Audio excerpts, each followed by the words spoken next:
Hola, ¿qué tal? Yo soy Charlie Ya y estos son los cómics chidos. El día de hoy estaremos hablando del cómic más polémico de nuestro amigable vecino Spider-Man. ¿O no será el más polémico? Vamos a verlo. Sin duda alguna, una de las historias que más controversia ha causado es esta de la que hablaremos el día de hoy. Esta historia fue publicada en el ya lejano 2004 y lleva un nombre y tramas dignos de novela de televisión mexicana. Pecados del pasado.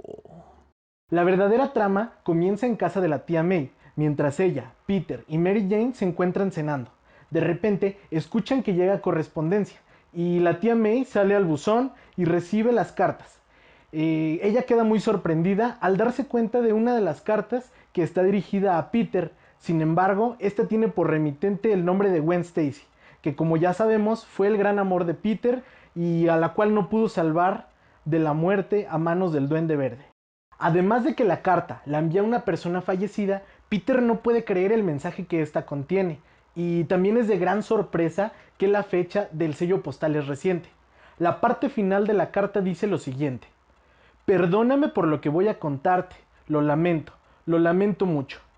Al leer esto, Peter se da cuenta de que la carta está incompleta y le falta una hoja. Ese mismo día, sin poder dormir, Peter decide ir al cementerio a visitar la tumba de Gwen.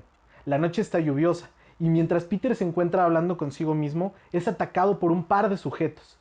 Estos poseen gran habilidad y mucha fuerza, y Peter logra escapar de ellos como puede. Al día siguiente, Peter descubre que la hoja de la carta tiene ciertas marcas, como si otra carta fuera escrita encima.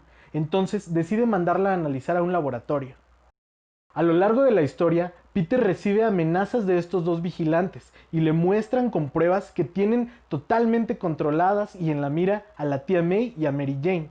Más tarde, y después de haber enfrentado a estos tipos en batalla, Peter va a recibir el anuncio de que ya están los resultados de la carta, de la segunda parte que faltaba, y había sido enviada a analizar. Entre las palabras que pueden rescatar de esta carta están las siguientes: lo siento, Peter, hace meses, debí habértelo dicho, estaba embarazada, los bebés nacieron un mes antes, tuve dos niños, Gabriel y Sarah.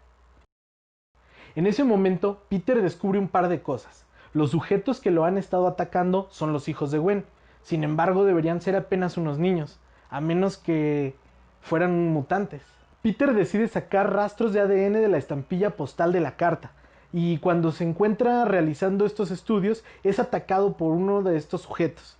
Sin embargo, al estar forcejeando, la máscara de ella cae y Peter queda en shock. Ella es idéntica a Gwen Stacy. En el momento, ella decide escapar y mientras él está paralizado, pues no puede hacer nada. Peter va a casa y decide hablar con Mary Jane. Sin embargo, ella no lo deja hablar y le dice que sabe quiénes son estos sujetos.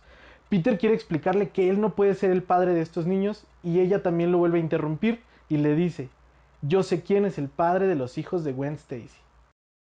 MJ le cuenta a Peter que mientras Harry se encontraba recuperándose de esa sobredosis de LSD, ella y Gwen Stacy estaban cuidándolo y se turnaban para hacerlo.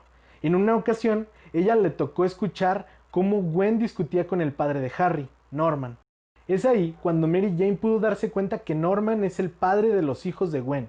Al saber esto, Peter entiende por qué Norman mató a Gwen siendo el Duende Verde, y también entiende por qué el crecimiento acelerado de estos niños. Esto se debe al poder de sanación acelerado del Duende Verde. Los niños nacieron en Europa y Norman siempre estuvo en contacto con ellos. Les hizo creer que Spider-Man mató a Gwen Stacy y que Peter Parker la embarazó y la abandonó. Peter empieza a entender la situación, lo asimila y con calma decide llamar a una conferencia de prensa para citar a estos dos tipos en el mismo lugar donde murió Gwen Stacy. Se reúnen, discuten y empiezan a pelear, y la policía que se encuentra abajo empieza a disparar. En ese momento hieren a Sarah y Peter decide que no va a volver a perder a alguien en ese mismo lugar. Peter lleva a Sarah al hospital y tiene que donarle de su sangre para que se recupere. Mientras tanto, Gabriel, que había escapado de la escena, encuentra un lugar que le había confiado Norman. En este lugar encontrará la fórmula que lo convertirá en el Grey Goblin o Duende Gris. El Grey Goblin atacará a Spider-Man, que aún se encuentra débil después de haber hecho esa transfusión de sangre. pero en esta ocasión Sarah lo ayudará, y de un disparo hacia el planeador del duende hará que éste pierda el control y caiga a orillas de la ciudad, donde despertará y no recordará quién es ni por qué está ahí. Y así es como termina esta historia, donde se hará una triste aportación al legado del gran amor de Peter, Gwen Stacy. Necesaria o innecesaria, es una historia que a veces emociona y te atrapa. Sin embargo, no es de creerse mucho el engaño que realizó Gwen a Peter. Probablemente se creó para justificar el ataque del duende, tanto desde el momento del secuestro como hasta la muerte de Gwen. Y así es como terminamos el día de hoy. No olvides que el fin de semana estaremos dando las noticias más importantes en el mundo del cómic y la siguiente semana recordando algún otro cómic chido. No olvides darme tu opinión de esta historia, recomendarme algún cómic o decirme de cuál te gustaría que estuviéramos hablando las siguientes semanas. Nos vemos la próxima.